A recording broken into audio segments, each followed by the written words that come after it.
Hema committee റിപ്പോർട്ടിൽ സിനിമയിലെ സ്ത്രീ ചൂഷണത്തിനെതിരെ വൻ വിവാദം പൊട്ടിപ്പുറപ്പെടുമ്പോൾ അതിന്റെ ചുവട് പിടിച്ച് തൊട്ടുപിന്നാലെ കോൺഗ്രസിലും ചൂഷണം ആരോപിച്ച് വനിതാ നേതാവ് ഞെട്ടിക്കുന്ന വെളിപ്പെടുത്തലുകൾ നടത്തിയിരിക്കുകയാണ്.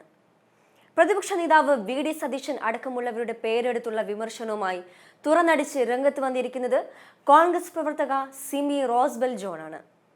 ഒരു പ്രമുഖ ചാനലിന് നൽകിയ അഭിമുഖത്തിലാണ് കോൺഗ്രസിനുള്ളിൽ വനിതാ ചൂഷണ ആരോപണമുയർത്തി രംഗത്ത് വന്നിരിക്കുന്നത്.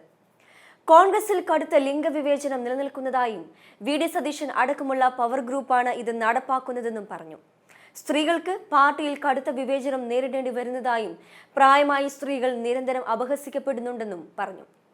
പ്രതിപക്ഷ നേതാവ് വി.ഡി. സതീശൻ തന്നെ പരസ്യമായി അപമാനിച്ചിട്ടുണ്ടെന്നും പറഞ്ഞു. സിനിമയിലെ പോലെ കോൺഗ്രസിലും പവർ ഗ്രൂപ്പ് ഉണ്ടെന്നും വിവേചനം നടപ്പാക്കുന്നത് ഈ പവർ ഗ്രൂപ്പാണെന്നും അവരാണ് എല്ലാം തീരുമാനിക്കുന്നതും അവർ അഭിമുഖത്തിൽ പറയുന്നുണ്ട്. പാട്ട് പുറത്താക്കിയ ദീപ്തി മേരി വർഗീസിനെ പറ്റിയും അവർ പരാമർശിക്കുന്നുണ്ട്.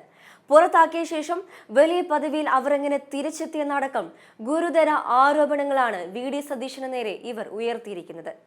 തനിക്ക് മത്സരിക്കാൻ അവസരം കിട്ടാത്തത് താൻ ഗുഡ് ബുക്കിൽ ഇല്ലാത്തതിനാലാണോ എന്നും തുറന്നടിച്ചു. പ്രീതിപ്പെടുത്താൻ നിൽക്കാത്തതിനാൽ താൻ കോൺഗ്രസിന്റെ ഗുഡ് ബുക്കിൽ ഇല്ല എന്നും അവർ പറയുന്നുണ്ട്.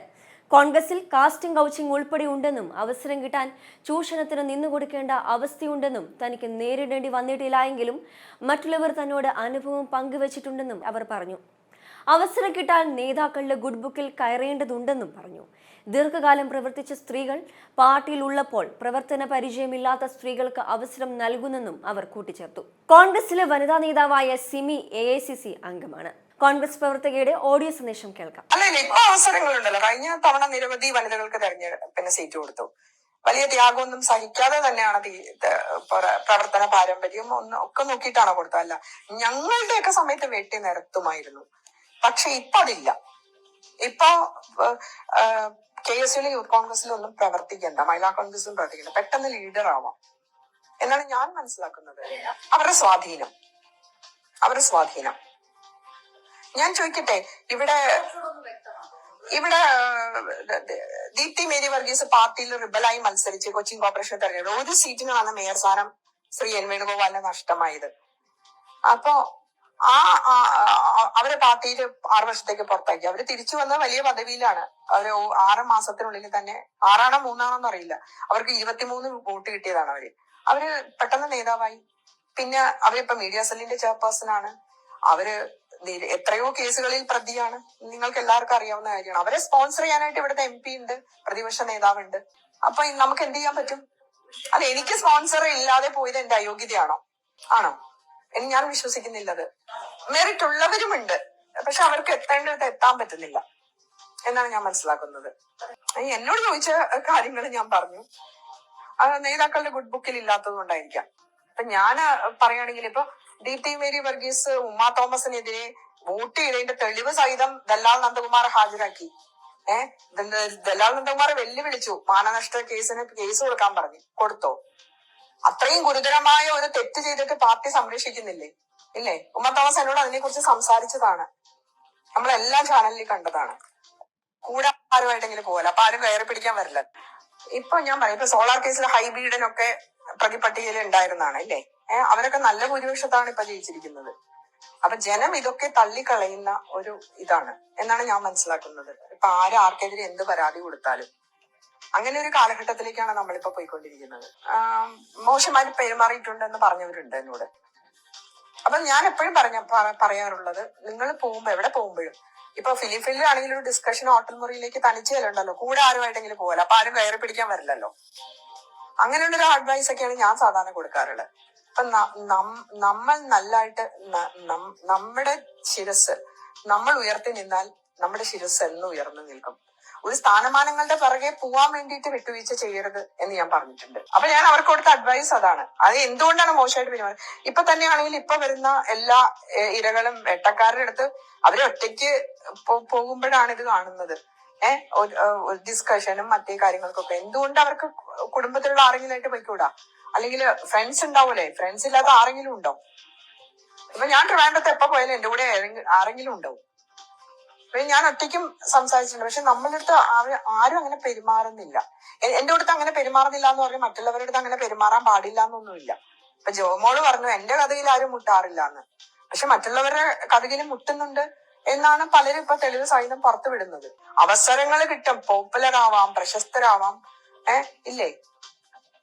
അതുപോലെ തന്നെ ആയിരിക്കാം. പക്ഷെ നമ്മള് പ്രശസ്തിയോട് നമുക്കിതൊക്കെ തരുന്ന നമ്മുടെ കർമ്മം, എന്റെ പിതാവിനെ പഠിപ്പിച്ചിരുന്ന നമ്മൾ ചെയ്യുന്ന കർമ്മം ആ കർമ്മം നമുക്ക് തിരിച്ച് കിട്ടും എന്നാണ് ഞാൻ വിശ്വസിക്കുന്നത്. അങ്ങനെയാണെങ്കിൽ ഞാൻ ഒരിക്കൽ പോലും അസംബ്ലിയിലോ പാർലമെന്റിലോ എന്നെ വിടാതിരുന്ന പ്രൊഫസർ ഇന്ന് പാർട്ടിയിൽ ഇല്ല.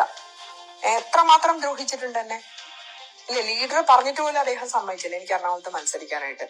പത്മജ ചേച്ചി പറഞ്ഞിട്ടുണ്ട് യൂത്ത് കോൺഗ്രസിൽ കൊടുക്കുന്നതില് എനിക്കും കൂടി കൊടുക്കുക. അപ്പൊ ആ ചേച്ചിയൊക്കെ ഞങ്ങളെ സഹായിച്ചിട്ടുണ്ട്. നിസ്സഹാവസ്ഥ പറഞ്ഞിട്ടുണ്ട്. തോമസ് മാഷ് DCC പ്രസിഡന്റ് ആണ്, സിമി MP ആണ്. പക്ഷെ അന്ന് ഇപ്പോഴും അതൊക്കെ തന്നെയല്ലേ നടക്കുന്നത്? എത്രയോ അവസരങ്ങൾ നിഷേധിക്കപ്പെട്ടിട്ടുണ്ട്. എനിക്ക് PSC മെമ്പർ ആയിരുന്ന മറ്റേ ആന്റണി ഐസക് സാറിനെ രാജിവെപ്പിച്ചു എന്റെ ഒരു യൂത്ത് കോൺഗ്രസിന്റെ കാലഘട്ടത്തില്. ഞങ്ങളൊക്കെ ചെറുപ്പമായിരുന്നു, യൂത്ത് കോൺഗ്രസ് ആയിരുന്നു, പട പൊരുതുന്ന ആളുകളായിരുന്നു. ഇന്നത്തെ പോലെ ഡിജിറ്റൽ മീഡിയയിലൂടെയുള്ള പ്രവർത്തനമായിരുന്നില്ല. മഹിളാ കോൺഗ്രസ് ഒക്കെ ഷാനിമോളൊക്കെ ഒരുപാട് കഷ്ടപ്പെട്ടിട്ടില്ല എന്നൊന്നും ഞാൻ പറയുന്നില്ല. പക്ഷെ അന്ന് ഡിജിറ്റൽ മീഡിയ ഉണ്ടായിരുന്നില്ല. ഇത് എക്സ്പോസ് ചെയ്യാനുള്ള അവസരങ്ങൾ കുറവാണ്. മനോരമയിൽ വന്നാലായി, മാതൃഭൂമിയിലായി.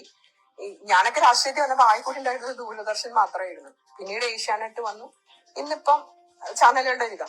ആന്റണി ഐസക് സാറിനെ മത്സരിപ്പിച്ചു. എന്തുകൊണ്ട് മത്സരിപ്പിച്ചു? അദ്ദേഹം PSC അംഗമായിരുന്നു. അത് രാജിവെച്ച് അത് LDF കൊടുത്തിട്ടാണ് മത്സരിപ്പിച്ചത്. അന്നൊരു യൂത്ത് കോൺഗ്രസ്സുകാർക്ക് അവസരം കൊടുക്കാമായിരുന്നു, കൊടുത്തില്ല. പിന്നീട് ആന്റണി ഐസക്കിന് ശേഷം അവർ എഡ്വേർഡ് എഡേഴ്ത്തിനെ കൊണ്ടുവന്നു. അദ്ദേഹം ആരാണെന്ന് ഷാനിമോൾ അന്ന് ചാനൽ ചർച്ചയിൽ റിപ്പോർട്ടർ ചാനൽ നികേഷോട് ചോദിച്ചു. ഷാനിമോൾ പറഞ്ഞു ഞാൻ ഈ പേര് കേട്ടിട്ടില്ല, കണ്ടിട്ടില്ല. കാരണം എന്നോട് അനിൽകുമാർ പറഞ്ഞത്, ടൂറിസം മന്ത്രിയായിരുന്ന അനിൽകുമാർ MLA പറഞ്ഞത്, സിമി വരാൻ വേണ്ടിയിട്ട് ഹൈബീഡൻ സമ്മതിക്കുന്നില്ല, VD സതീശൻ സമ്മതിക്കുന്നില്ല എന്നാണ് എന്നോട് പറഞ്ഞു. എന്റെ മൊബൈലിൽ ആ റെക്കോർഡ് ഉണ്ട്. അപ്പൊ ഇവരുടെയൊക്കെ സമ്മതം വാങ്ങിച്ചിട്ട് വേണം എനിക്ക് പൊളിറ്റിക്സ് നടത്താനായിട്ട്. ഇവരുടെയൊക്കെ എത്രയോ ജൂനിയർ ആണ്. അവർക്കൊക്കെ ഈ കൊച്ചു പ്രായത്തില് ജില്ലാ പ്രസിഡന്റായി, സ്റ്റേറ്റ് പ്രസിഡന്റായി, ദേശീയ പ്രസിഡന്റായി, 2 കൊല്ലത്തിലുള്ള MLA ആയി, പിന്നെ ഒരു ടേം MLA, പിന്നെ MP ആയി, അത് 2 കൊല്ലത്തിലുള്ള MLA ആയി, പിന്നെ ഒരു ടേം MLA, പിന്നെ MP ആയി, അത് രാജിവെച്ചിട്ട് എന്നിട്ട് മറ്റുള്ളവരെ ദ്രോഹിക്കുന്നത് എന്തിനാണെന്ന് എനിക്ക് മനസ്സിലാവുന്നില്ല. എനിക്ക് ഉത്തരം കിട്ടുന്നില്ല. എനിക്കത് തോന്നി. കാരണം PT മൃതദേഹത്തിന്റെ അടുത്ത് വെച്ചിട്ട് ആ ഭൗതിക ശരീരം എറണാകുളം സെന്റ് ആൽബർട്സ് കോളേജിൽ അവിടെ ഉമ്മയുടെ തൊട്ടടുത്ത്, അതായത് രാഹുൽ ഗാന്ധി അവിടെ വരുമല്ലോ, അപ്പൊ പത്രങ്ങളിൽ ഫോട്ടോ വരാവുന്ന വിധത്തിൽ ദീപ്തി മേരി വർഗീസിനെ അവിടെ പ്രതീക്ഷിച്ചിട്ടുണ്ടായിരുന്നു. അവിടെ പ്രതീക്ഷിച്ചിട്ടുണ്ടായിരുന്നു. അവരുടെ ഫോട്ടോയും വന്നായിരുന്നു രാഹുൽ ഗാന്ധിയുടെ ഒപ്പം.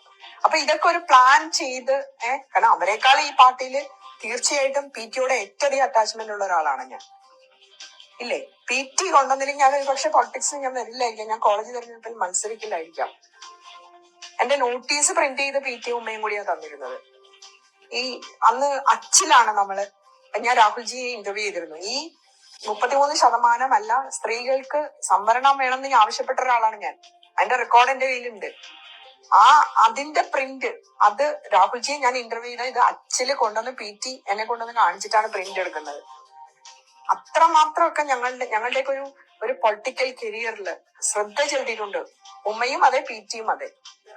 അതിപ്പോ രാഷ്ട്രീയകാര്യ സമിതിയിലാണെങ്കിലും അവിടെ MLA ആയി, MP ആയി, ആ ആൾക്ക് തന്നെ വീണ്ടും രാഷ്ട്രീയകാര്യ സമിതി കൊടുത്തു.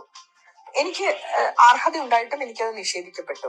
അപ്പൊ ഇങ്ങനെ നോക്കുമ്പോ എനിക്ക് എന്താ പറയാ, എന്തൊക്കെയോ ഒരു ദുരൂഹതകൾ എനിക്ക് തോന്നാറുണ്ട്.